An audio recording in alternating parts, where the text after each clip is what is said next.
So if you lived far from school like I did and had to take a maxi to and from school, you probably have real interesting stories.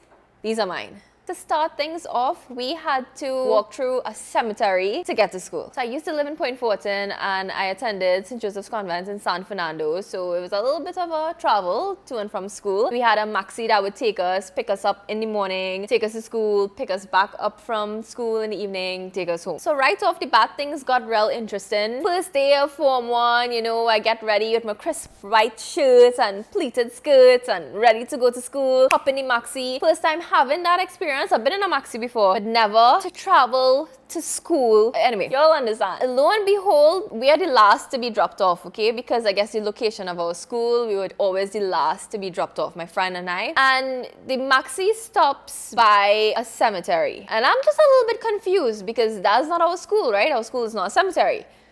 So we hop off and there's an older girl in our school and the maxi driver's like, oh, she'll show you the way, that kind of thing. So like, all right, cool. Then I learned we have to walk through the cemetery to get to school.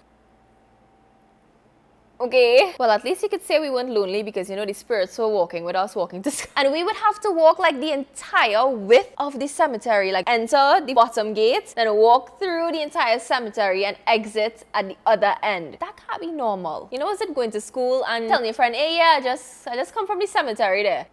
And I specifically remembered one day, my friend and I, we entered, you know, our usual walk, checking out the tombstones, walk, only to reach the exit, and then there's this massive, swollen, dead frog right in the middle of the pathway where we have to exit to get to school. We just start bawling to the top of our lungs, because I mean, it's a dead frog. We know it's not gonna attack us, but if you saw that frog, you would scream too, alright? I'm unsure if it was just someone working in the cemetery. I'm not sure if it was like a homeless person who passed, who was like around, and he was kind of like laughing, like, oh, what's going on there? And he checked out the scene. But we stood there for quite some time until we managed to like zoom past it and like move on. I thought we were gonna have to stay there for like the whole day. I thought that was it. We can't go to school. We're gonna have to call the maxi, come pick us back up by the cemetery, take us back home. Yeah, this is not gonna work out.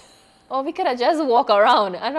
Walk around. That was kind of a long walk. Anyways, and the funny thing is that is just like a little of all the experiences we had, okay? This one is not funny, it's more scary, more serious, but I am 99% sure that we were almost human trafficked. I hope that's the terminology. But basically, at the end of the school day, we would have to walk to behind the hospital to meet our maxi. So we'd be walking parallel to the promenade, cross the little street where the courthouse is, past where the police station is, cross the road, and where the kind of blue fence. If you're from San Fernando, you'll know exactly where I'm talking about, okay? Behind the hospital. So waiting on the pavement, just like we do every day for our maxi to come get us. And then an old car passes us, stops, reverses, and stops in front of us. So we kind of like, okay, that's weird. We alert, we not too, I mean, we didn't think much of it at that point, but we alert. Then the driver kind of like is watching us. There's nobody else in the car, just him, a middle-aged guy. And then he tries to talk to us and he's like, y'all wait here every day?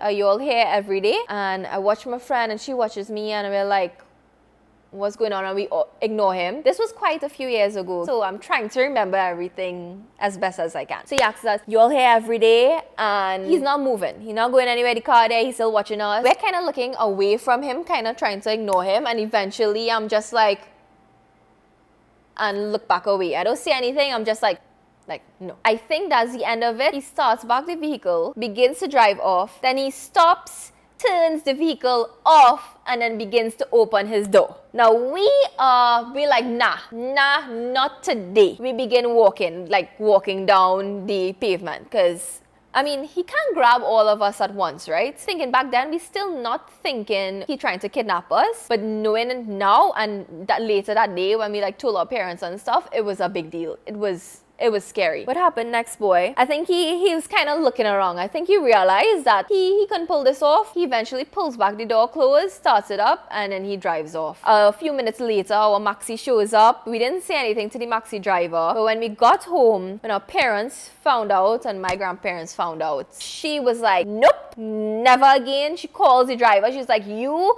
are dropping these children in front of the school and you're picking them back up in front of the school, never again. To be honest, all children should be picked up in front of the school and dropped off in front of the school.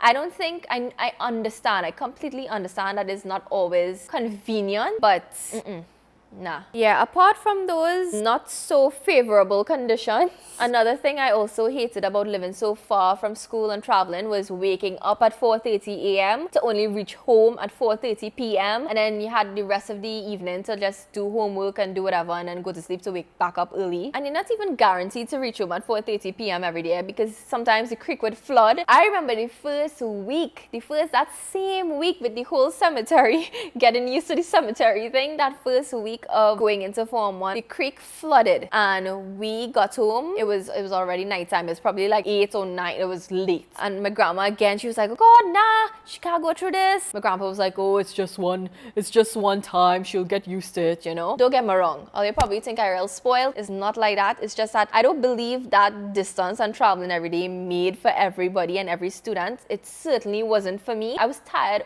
all the time. I just hated it so much. I skipped school a lot too because I would just wake up and be like, oh God, I don't want to do this. I don't want to do this. Yeah, I missed a lot of school because of that. And not only that, because of where I live too, I was one of the last to be picked up in the maxi, so I'd always get these shitty seats and I hated that so much. I would just wait for the moment where I got a little bit older, where I could kind of like secure a seat for myself. I hated that. Oh, and not to mention when other students wouldn't come to school a day and the maxi would have empty spaces and the maxi driver would pick up other random people from his... Oh God, I hated that so much too.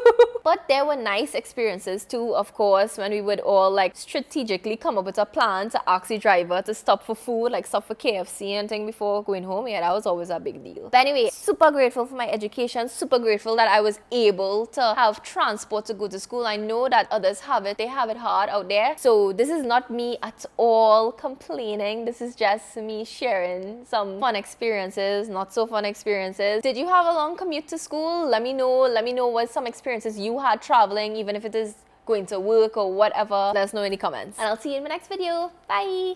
Cool. That's a wrap.